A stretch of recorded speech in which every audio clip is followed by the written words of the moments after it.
Are you having trouble accessing your Apple ID or iCloud on your iPhone? This can be frustrating and may result from various factors, including network issues, restrictions, or software glitches. In this video, I'll show how you can fix this issue on your iPhone. So let's start without wasting any time. Solution 1.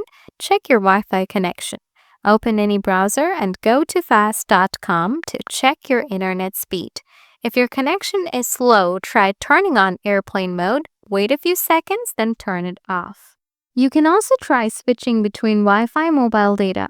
Also, try moving closer to your Wi-Fi router to improve the connection.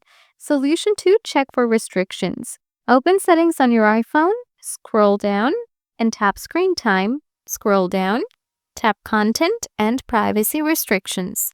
Scroll down, then tap on Accounts from Allowed Changes to Section and select Allow.